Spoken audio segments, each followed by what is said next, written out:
ఎవరు పలికేది లేదు. వేరే రాష్ట్రం చేసి వదిలిపెట్టారు.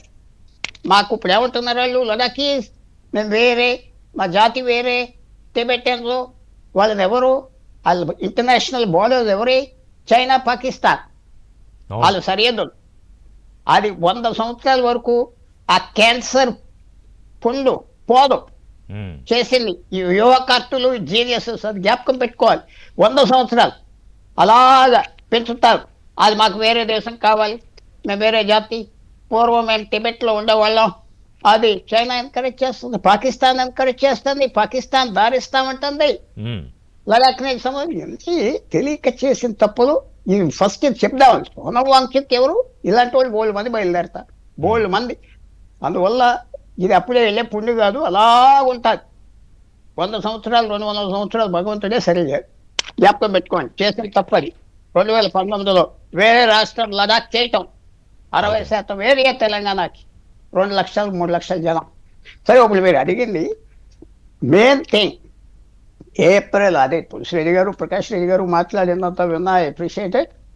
20 ఏప్రిల్ ఇవాళకి తేడా 20 రోజులు ఏంటంటే మనోబలం పెరిగిపోయింది బీజేపీకి. ఎందుకంటే వాళ్ళు చేసింది ఏం లేదు. ఎస్, బెంగాల్ గెలిచారు, అది విశేషమైన అది సబ్జెక్ట్. గెలవటం సామాన్య విషయం కాదు. అది కాక అపోజిషన్ వాళ్ళే సెల్ఫ్ గోల్ తీసుకున్నారు. డిఎంకే ఓడిపోయింది, కాంగ్రెస్ డంప్ చేశారు, విజయన్ చీఫ్ మినిస్టర్ చేశారు. అప్పుడు డిఎంకేకి వీళ్ళతో కూర్చుని కూడా వేరే సీట్లు ఇవ్వండి అన్నారు. ఆ మర్నాడే కూర్చోమన్నారు, ఏ పక్కన కూర్చోమన్నారు. అన్టచబుల్ అన్నారు కాంగ్రెస్ పార్టీని. చెప్తున్నా 2 మమతా బెనర్జీ 28 ఎంపీలు ఉంటే 22 మంది వెళ్ళిపోయారు. 22 మంది. సో ఎంత బలం పెరిగిపోయింది, మొరాల్ పెరిగిపోయింది బీజేపీకి. వీళ్ళకి ఎంత తగ్గిపోయింది. తర్వాత ఇంకోటి తులసిరెడ్డి గారు మర్చిపోయారు. జూలై 10వ తారీఖున రేవంత్ రెడ్డి గారు ఏమన్నారు, ఇప్పుడు ఎలక్షన్స్ తెలంగాణకి 2029 జూన్లో వస్తాయి అన్నారు. అన్నారా లేదా? జూలై 10లో అన్నారు కదండి. అంతే. జూలై 17వ తారీఖున మల్లికార్జున ఖార్గే గారు ఏమన్నారు, చూడండి ప్రధానమంత్రి గారు ఆల్ పార్టీ మీటింగ్ పిలవండి, అన్ని కొత్త ప్రపోజల్స్ పెట్టారు కదా, డీలిమిటేషన్ కూర్చొని చర్చిద్దాం అన్నారు. ఎందుకంటే వాళ్ళకి తెలిసిపోయింది అందరు వెళ్ళిపోతే ఒక్కడే కూర్చుంటారు, మేము కూడా ఉన్నాం పక్కన అంటే మళ్ళీ ప్రెస్టేజ్ వస్తారు.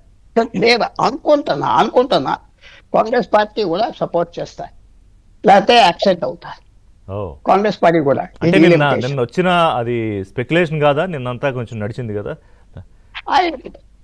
ఆయన మాట చెప్తున్నా, జూలై 17 ఓపెన్ గా ప్రధానమంత్రి గారికి కలిసి మనం అందరం కూర్చొని మాట్లాడాలి.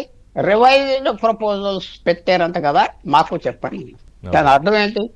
సమాజ్వాదీ పార్టీ వెళ్ళిపోతుంది, ఇప్పుడు శరద్ పవార్ పార్టీ వెళ్ళిపోతుంది, ఇవి ఉంటే పోతే ఉంటాం.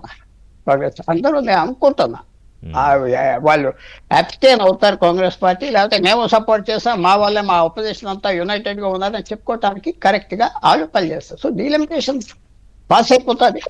తర్వాత అదేదో గొప్పగా అది దాంట్లో నా పర్సనల్ ఒపీనియన్ కూడా చెప్తున్నా, 850 మంది ఎంపీలు ఉంటే దేనికి అంటున్నా, అది అంత మంచి ప్రపోజల్ కాదు. ఇప్పుడు సౌత్ రాష్ట్రాలు మరి ఎంత పోరాడి ఈసారి సైలెంట్ అయిపోతాయా డీలిమిటేషన్ విషయంలో?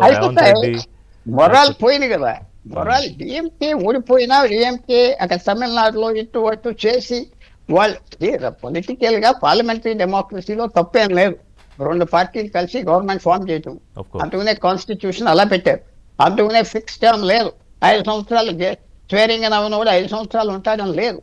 అది చేయనివ్వలేదు కదా కాంగ్రెస్ పార్టీ. చక్కగా డిఎంకే ఫ్రీ హ్యాండ్ ఇచ్చేసి ఉంటే వాళ్ళు ఏదో ప్రభుత్వం తీసుకొచ్చి పెట్టింది. ఈ అపోజిషన్ అలాగే ఉండదు.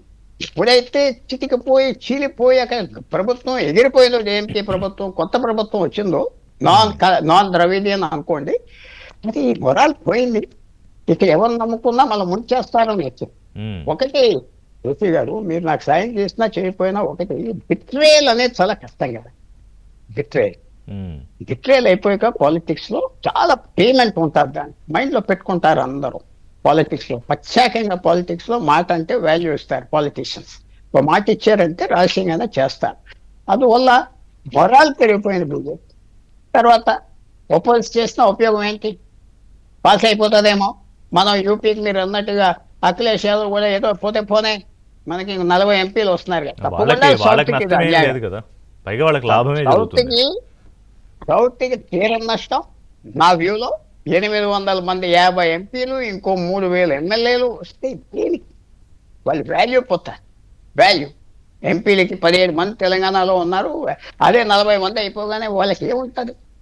ఇప్పుడే మాట్లాడలేరు. ఇప్పుడే వాళ్ళ ఓటికి వాల్యూ లేదు. అంటే రిప్రజెంటేషన్ పెరగాలని కదా చర్చ ఎప్పటి నుంచో. అయితే 5,000 చేయండి, 5,000 చేయండి, ఊరికో ఎంపీ చేయండి. ఇది ఇతర దేశాల్లో మన పార్లమెంటు, మన రాజ్యాంగం ఎక్కడి నుంచి తీసుకొచ్చాం? 90% బ్రిటిష్ కాన్స్టిట్యూషన్ నుంచి ఆ యూఎస్ తీసుకొచ్చి కొంచెం అడ్జస్ట్ చేసి చక్కగా మనకని వాళ్ళు 536 ఎంపీలు 300 సంవత్సరాలు బట్టి ఉన్నారు. అమెరికాకి 434 ఎంపీలు 200 సంవత్సరాలు బట్టి ఉన్నారు. మనకే ఎక్కువ తెలుసా? అడుగుతున్నా. వాళ్ళు ఎందుకు పెట్టారు? ఇది ఇది ఇది రాదు మనమే చేయలేము. ఎందుకంటే పవర్ ఉన్న ప్రభుత్వాలు వాళ్ళు ఇష్టం వచ్చిన చట్టాలు పాస్ చేస్తారు. వాళ్ళు ఏదో అదే మంచిది అనుకుంటారు. అది అది మనం ఆప్ చేయలేం మన పరిస్థితిలో. అందువల్ల అంటే ఇక్కడ మనకి ఆ దేశాలకి ఇక్కడికి మనం అంటే అమెరికాలో అంతా కలిపి 35 కోట్లు, బ్రిటన్లో అంతా కలిపి 10-12 కోట్లు అనుకుంటా సబ్జెక్టివ్ వెరిఫికేషన్. మన దగ్గర 140 కోట్ల మంది కదా పుల్లారావు గారు. కాదు, 9 కోట్ల మంది ఉన్నప్పుడు అమెరికాకి అంతమంది ఉన్నారు. ఇప్పుడు 40 కోట్ల మంది, 35 ఉన్నప్పుడు అంతే మంది ఉన్నారు. బ్రిటన్లో 2 కోట్ల మంది ఉన్నప్పుడు అంతే ఉన్నారు. ఇప్పుడు 6 కోట్ల మంది. యూరోపియన్ దేశాల్లో మనం వాళ్ళ లెక్క తీసుకుంటారా? చైనాకు 2,500 మంది ఉన్నారు. చైనాతో కాంపిటీషన్ చేద్దాం, మనం ఎందుకు పెంచుకోకూడదు అంటున్నారా మీరు? ఇది ఒక ఎవరైనా ఉనేవండి, వాళ్ళు పెద్దవాళ్ళు గెలిచారు, మనం విమర్శించడానికి చాలు. కానీ 800 మంది ఎంపీలు, తెలుగు రాష్ట్రాలకి ఇంకొక 300 మంది ఎమ్మెల్యేలు అయితే మంచిదా? అది మనం ఆలోచించుకోవాలి. దేశవ్యాప్తంగా దీనివల్ల ఉపయోగం రాదు, ఇంకా పొలిటికల్ కేయాస్ వస్తాయి. అది మరి తప్పకుండా నా పర్సనల్. పార్టీలకి పొలిటికల్ అకామిడేషన్ కి అవకాశం వస్తుంది తప్ప పెద్దగా ఉపయోగం లేదు. అంతే వాళ్ళకి ఇదిగో బాబు నీ ఓడి అవ్వద్దు, నీకు ఎమ్మెల్యే ఇస్తాం, కూర్చో, ఇలా చేయి అలా చేయని అతను. అదే కావాల్సింది ఏంటి? ఇవాళ ఎమ్మెల్యేలు ఎవరో పోరాడిన వాళ్ళు రావట్లేదు కదా, తక్కువ మంది కదా. ఆటోమేటిక్ గా ప్యారెట్ ప్రూపర్స్ వస్తారు, మంచి సక్సెస్ఫుల్ రియల్ ఎస్టేట్ ఏజెంట్స్, లేకపోతే ఎవరో మనీ గేమ్ గా మారిపోయింది కదా, మనీ గేమ్. సో అది అందరికీ హ్యాపీగా ఉంటారు. ఈ దేశం పరిపాలించే 40-50 మంది. సో ఇప్పుడు ఈ బిల్స్ విషయానికి వస్తే పుల్లారావు గారు, ఒకటి మీరు అన్నట్టు డీలిమిటేషన్ పాస్ అవడానికి పెద్దగా అడ్డంకులు, అభ్యంతరాలు కనిపించట్లేదు. సో ఇంకా మహిళా బిల్లు, ఈ రెండు అంటే మొన్న జరిగింది ఏంటి? మహిళా బిల్లు పైకి కనిపించింది, డీలిమిటేషన్ అనేది అందులో అంతర్గతంగా ఉంది, అందుకే ఓడించామని చెప్పారు. ఈసారి ఎలా తీసుకొచ్చే అవకాశం ఉంది? తీసుకొస్తారు. సేమ్ బట్ 50% బ్లాంకెట్ రిజర్వేషన్ అనేది అంతా తీసుకొస్తారు. అది ఊరుకనే, అది ఎప్పుడో ఇస్తా అన్నారు. మొన్న కూడా అమిత్ షా ఇస్తా అన్నారు. ఇది నేను రాసిస్తాను రమ్మన్నాడు అంటే వాళ్ళు సరిగ్గా డీల్ చేయలేదు. బీజేపీ పార్లమెంటరీ అఫైర్స్ సరిగ్గా డీల్ చేయలేదు. అదేదో అయిపోతుంది, ఉమెన్స్ బిల్ పెట్టాం కదా ముందల, ఈ బొమ్మ పెట్టగానే భయపడిపోతారంటే అపోజిషన్ భయపడలేదు, చేయలేదు. ఇప్పుడు అదే ఆఫర్ చేశాడు లాస్ట్ మినిట్ అమిత్ షా గారు. నేను 50% ఇస్తా, రాసిస్తా, ఓటేయండి అని అడిగాడు. అది దాచిపోయింది. అది కూడా ఏదో గొప్పగా చేస్తున్నట్టుగా శరద్ పవార్ గారు అందరూ ఒప్పుకుంటారు. కానీ మహారాష్ట్రకి అన్యాయం జరుగుతుంది, అందరికీ అన్యాయం జరుగుతుంది. ప్రపోర్షన్ పర్సెంటేజ్ పెంచారు కానీ ప్రపోర్షన్ తగ్గిపోతుంది. కరెక్టే. కానీ ఇప్పుడు బలం పెంచుకున్నారు కాబట్టి అంటే 2 ఆప్షన్స్ ఉన్నాయి ఇప్పటికీ. 50% అనేది ఇప్పటికీ తేట తెల్లంగా ఏం చెప్పలేదు, మేము 50% పెట్టి తీసుకొస్తామని.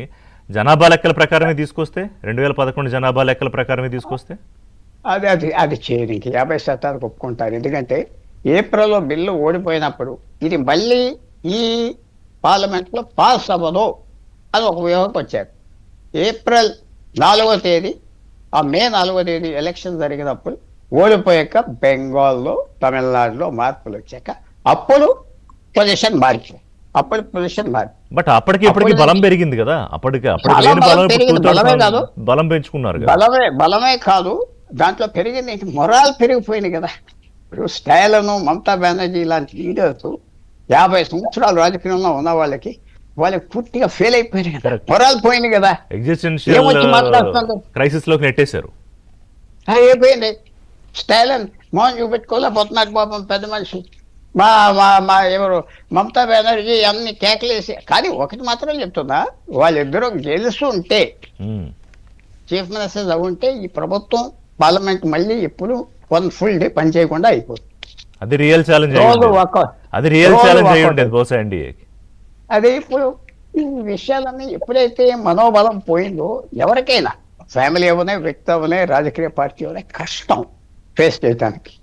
అద్దంలో చూసుకుని ఇదంతా ఎందుకు అనుకుంటా ఉంటారు అంతే, ఇంకా అయిపోయి. అదే అడుగుతాను తులసిరెడ్డి గారిని ఒక బ్రేక్ తర్వాత, మొరైల్ పోయిందా ఇక నుంచి? అంటే ఇక నుంచి ఆ ఒకటే ఫైటింగ్